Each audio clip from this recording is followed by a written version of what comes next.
Hello दोस्तों, आज मैं आपको ना अम्बाला का स्टेशन दिखाने वाली हूँ क्योंकि मुझे ये स्टेशन बहुत अच्छा लगता है। वैसे ही सुबह के 5 बज चुके हैं।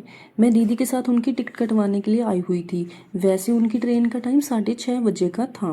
वह टिकट घर के पास ज़्यादा रश होने की वजह से पहले ही टिकट कटवानी बेहतर समझी।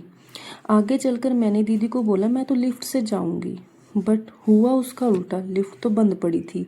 फिर इन सीढ़ियों से उतरना ही बेहतर समझा। वैसे भी इंसान की ज़िंदगी ऐसी हो चुकी है कि हर टाइम सुकून की ही ज़िंदगी ढूंढता रहता है। फिर मैंने दीदी को बोला, हे भगवान, सारा स्टेशन तो इन बिहारियों ने भर रखा है।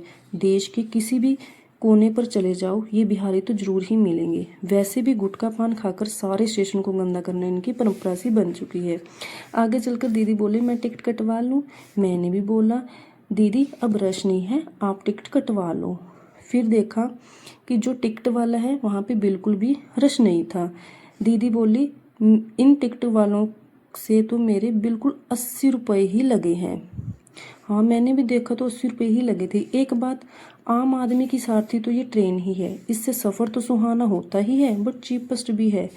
फिर वापिस घर के लिए रवाना हो गए। आगे चलकर देखा तो रास्ते में कर्मचारी झाड़ू लगा रहे थे। आगे चलकर दीदी को कहा दोबारा फिर इन सीढ़ियों से चढ़ना पड़ेगा। मेरे लिए तो हादसे से कम नहीं है।